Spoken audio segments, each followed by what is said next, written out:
Now, if you're a Christian, this is why you need to start reading the book of Revelation. Take a look at this. As we're here now at a remote port in Greenland, where, as you can see down there, Denmark has just sent in the Arctic Special Forces. They got shiesties, they got camo, they got ghillie suits, they got big ass dumpers, and they're about to walk up here. I'm shaking right now because I'm so nervous being an American. What I find funny about all this is everyone's saying, no, there's no problem. Everything's cool. And just more troops. Planes keep coming. Ships keep coming. We got the special forces here unloading their weapons. There's a troop buildup. We've been saying it all along. Hello, brothers. How you doing? What regiment? What regiment are you with? I can't tell you. So all the politicians are saying, yeah, no, everything's fine. Nothing to see here. But as we were in the port this morning, 2 warships came in. The airport is being inundated by troop transport after military plane. These guys here are like full on night vision glasses, silencers, SEAL Team 6, Special Forces kind of shit. And we're going, well, what's happening? And every time we ask the question, no one will give us any answers. And these guys wouldn't even give us their regiment.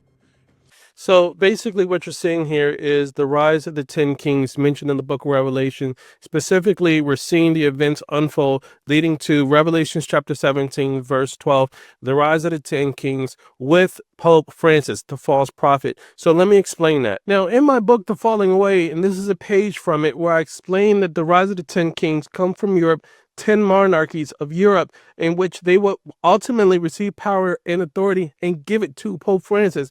That's how he becomes the false prophet. Now you're probably saying, well, Pope Francis is dead. How in the world are the 10 kings going to give Pope Francis power and authority? Well, because in that same chapter, it mentioned how there's one who will ascend out the bottomless pit, and when the world see him, they will marvel him, who's the one who will ascend out the bottomless pit, the one who was and is not.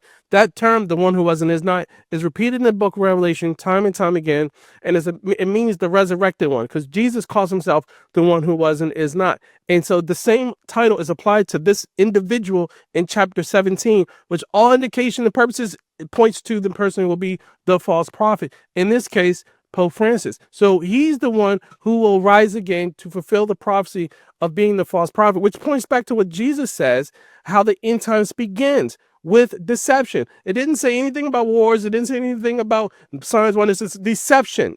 Deception. Don't be deceived in many false Christs. What better person to qualify than to be a false Christ than someone who resurrects from the dead? And let's not forget, God has resurrected people from the dead all throughout the Bible, from the Old Testament to the New Testament with Jesus, all the way to the apostles.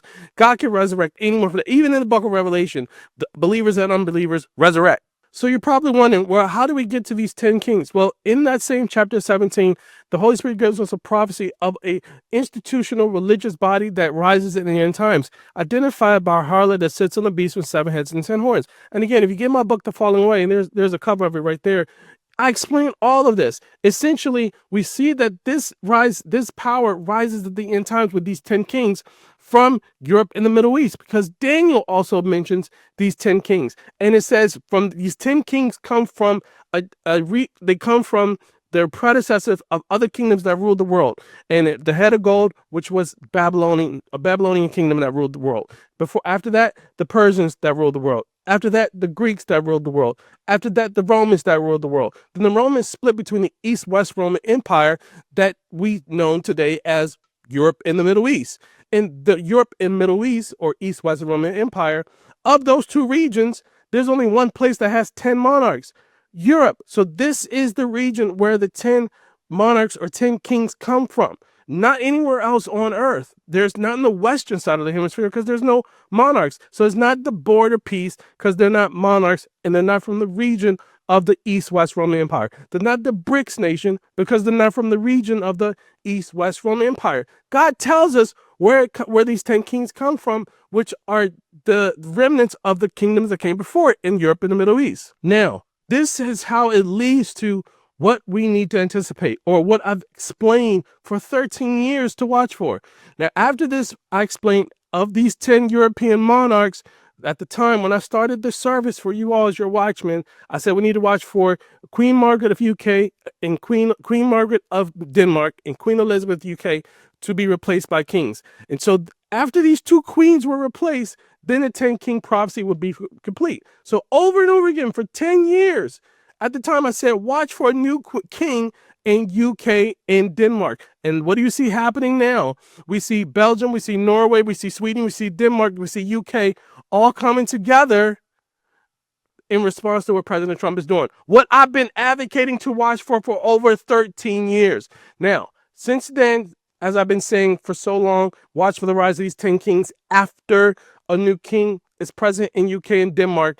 And I wrote a book in the following way, explaining this, urging Christians to pay attention to it. Queen Margaret died. She was replaced by Queen